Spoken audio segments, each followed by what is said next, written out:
Bonjour et bienvenue à tous et à toutes sur ma chaîne. 14e épisode. Elle referma la porte, puis partit arrêter le gaz sur le repas cuit à point. Elle alla ensuite à l'étage, dans la chambre de la petite fille, et eut la surprise de voir cette dernière, tranquillement assise dans son lit, et parfaitement silencieuse.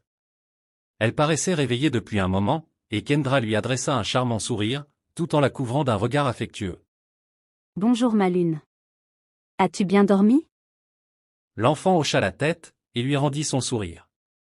Kendra la souleva dans ses bras, et lui fit un gros bisou sur la joue. Cette marque de tendresse détendit Noëlla, qui enroula naturellement ses bras, autour du cou de la jeune femme. Es-tu réveillée depuis longtemps? S'enquit tendrement Kendra. Non. Répondit simplement la gamine. Allons à la toilette, je vais te donner ton bain. Annonça Kendra avec douceur. Kendra apprêta ses vêtements de rechange, ainsi qu'une couche propre, et ses petites sandales de maison. Elle remplit d'eau également, la bassine de toilette de l'enfant prévue pour la langer. Elle dévêtit ensuite Noëlla, et la nettoya proprement avec un gant de toilette, et un savon parfumé pour bébé. Une demi-heure plus tard, elle descendit avec l'enfant dans les bras au rez-de-chaussée. Tu dois avoir faim. Dit-elle à Noëlla. Ça te dirait de manger quelque chose? Oui. Kendra descendit en cuisine avec Noëlla, et l'installa confortablement à l'intérieur d'un siège de bébé, qui avait été spécialement déposé en cuisine, pour faciliter ses moments de restauration. C'était un mobilier pour enfants adapté, et sécuritaire. Kendra prépara ensuite une bouillie légère de maïs, dans laquelle elle plongea de petites boules de mie de pain, et s'assit en face de l'enfant pour la nourrir lentement. Cette dernière avala avec plaisir, tout le contenu de son bol, puis dit avec un sourire, une fois le repas terminé. Merci. Je t'en prie ma lune, lança gentiment Kendra en la débarbouillant. Tu es un amour. Elle se servit également une assiette de nourriture, et se restaura sous le regard émerveillé de l'enfant. Elle fit rapidement la vaisselle, et rangea les ustensiles dans les armoires. L'après-midi était déjà bien entamé, et la chaleur se faisait oppressante.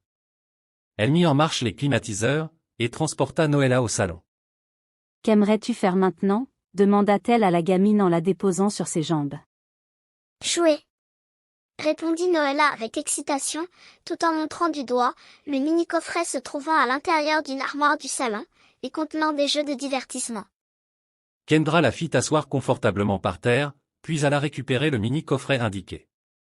Elle revint ensuite prendre place près de la gamine, et elles s'occupèrent toutes les deux à faire des jeux de construction. Kendra put se rendre compte que la petite en effet, était assez intelligente pour son âge, et apprécia ce moment d'échange et de bonheur qu'elle partagea avec elle, toute l'après-midi. Elle fut même étonnée, quand l'enfant lui demanda, après une couple d'heures. Sais-tu jouer à cache-cache? Connaissant parfaitement ce hobby qu'elle et ses sœurs pratiquaient pendant leur enfance, Kendra acquiesça souriante. Oui, ma lune.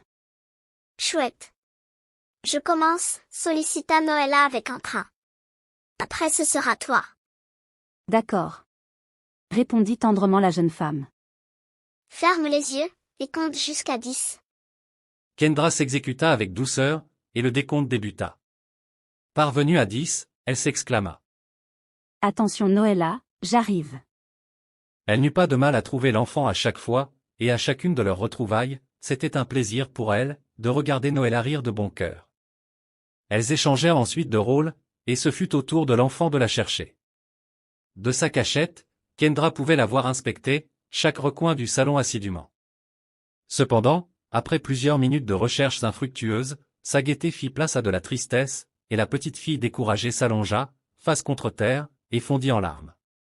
Chagrinée à son tour, Kendra s'empressa de sortir de sa cachette, pour venir la prendre dans ses bras, et la bercer tendrement. Que se passe-t-il ma louloute?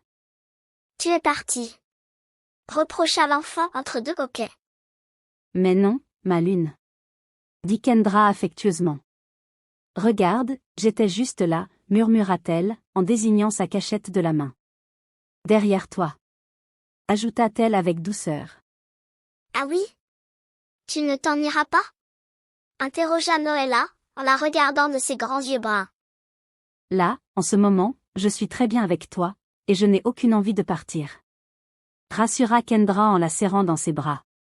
Arrête de pleurer maintenant, d'accord? Ou sinon, Moi aussi je serai toute triste. Elle continua de faire les 100 pas, tout en gardant Noëlla serré, tout contre sa poitrine. L'enfant finit par se calmer, et par s'endormir. Après plusieurs minutes de plus, elle se retourna, et son cœur bondit dans sa poitrine, lorsqu'elle aperçut Monsieur Abdelhaman debout à quelques mètres d'elle, et la fixant intensément du regard. Absorbée par Noëlla, elle ne l'avait pas entendu arriver. Était-il là depuis un moment ou venait-il d'arriver?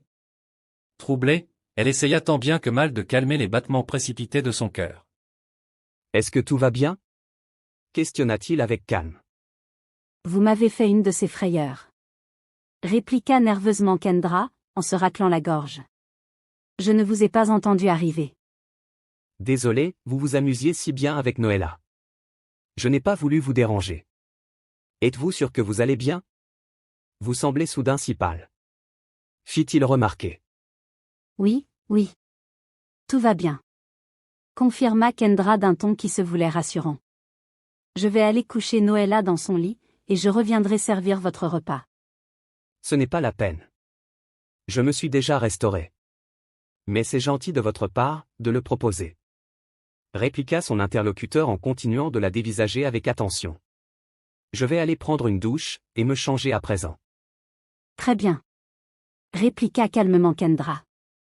Vous avez eu de la visite en votre absence. Ajouta-t-elle pendant qu'il montait les escaliers, pour se rendre à l'étage.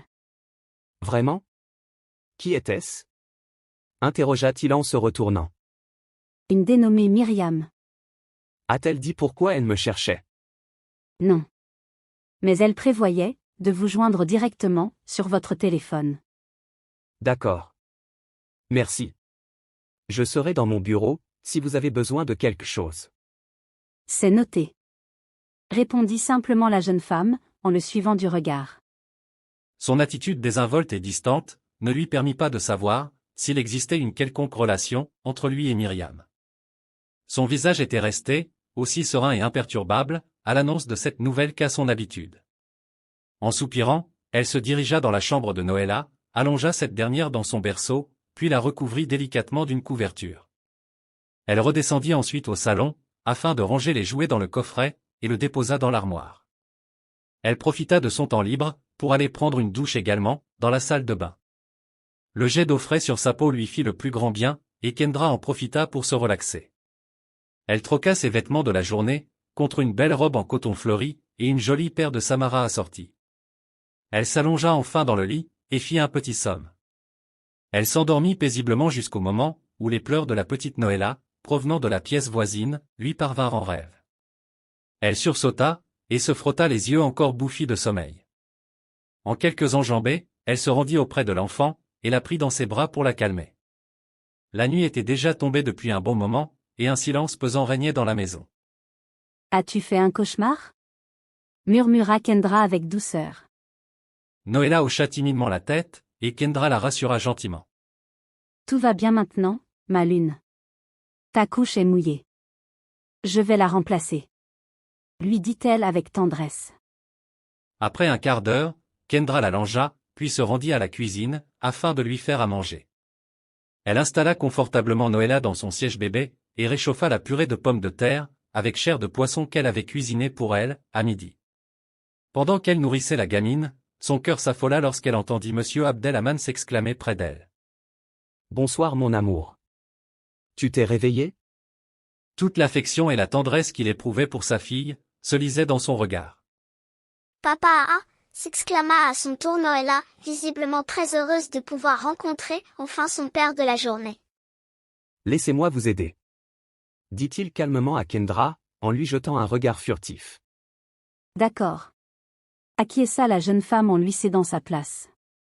Pendant le changement de siège, son coude frôla légèrement le haut de poitrine de Kendra, ce qui provoqua en elle une décharge électrique momentanée, mais bien réelle.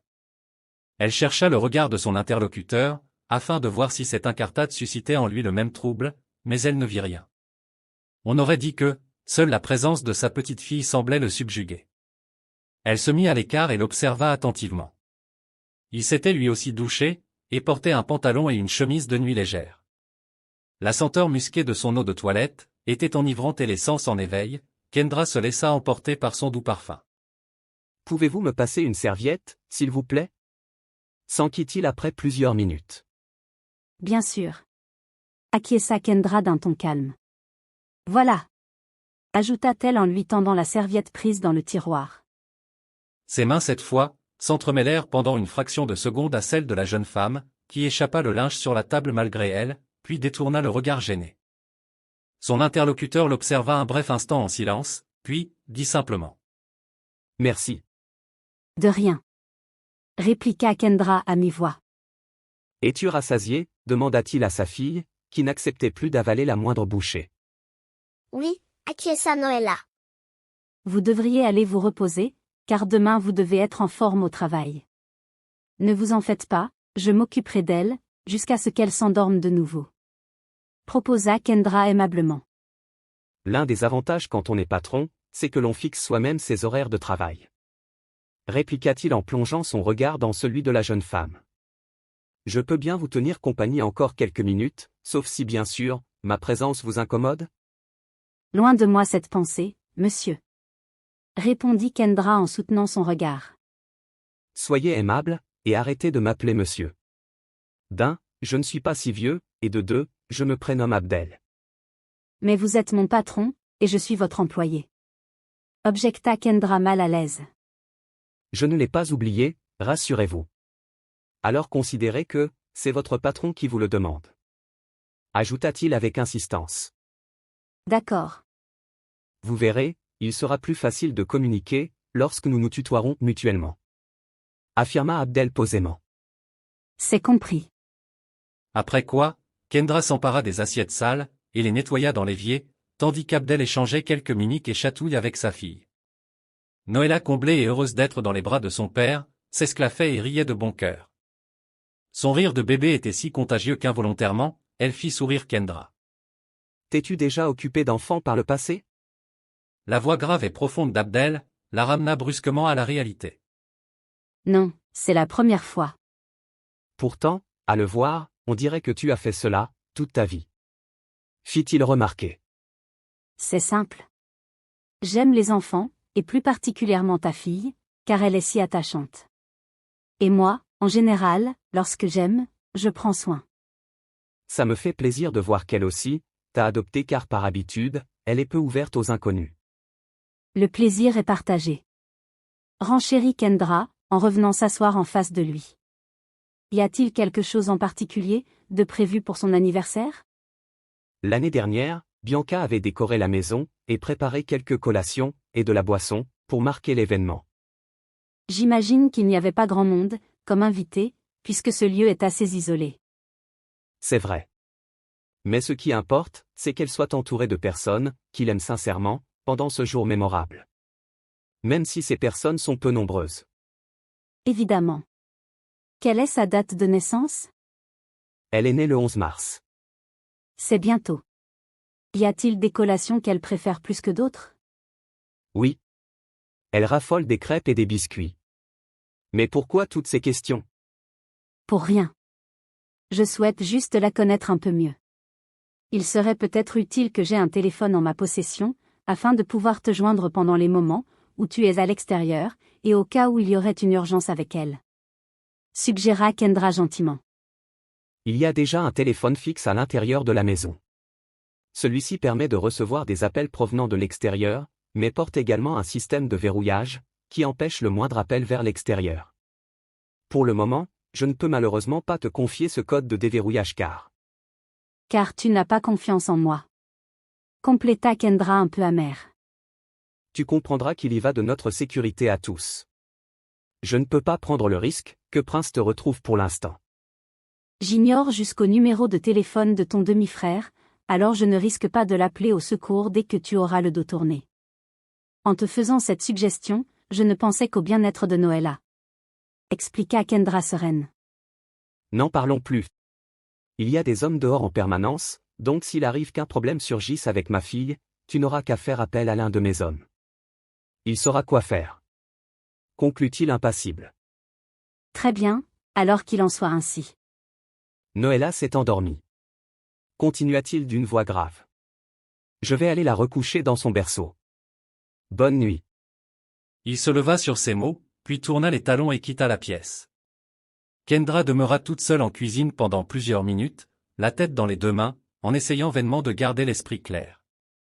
Elle n'arrivait pas à comprendre ce qui venait de se passer à l'instant. Pendant combien de temps encore allait durer toute cette mascarade?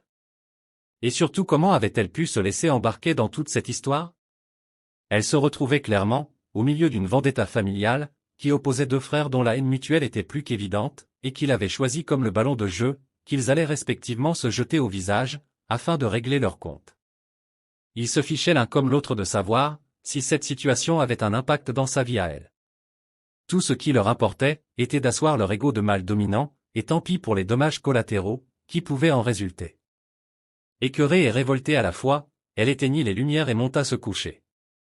Elle ignorait encore comment toute cette histoire allait se terminer, mais de ce qu'elle pouvait en dire, la cohabitation avec les frères Aman Kadir ne lui avait causé jusqu'ici que des soucis. Merci d'avoir regardé cette vidéo jusqu'à la fin. Si vous avez aimé, veuillez mettre des pouces bleus, partager ou vous abonner. C'est un geste simple qui est apprécié, et qui nous encourage à vous produire d'autres belles histoires comme celle-ci.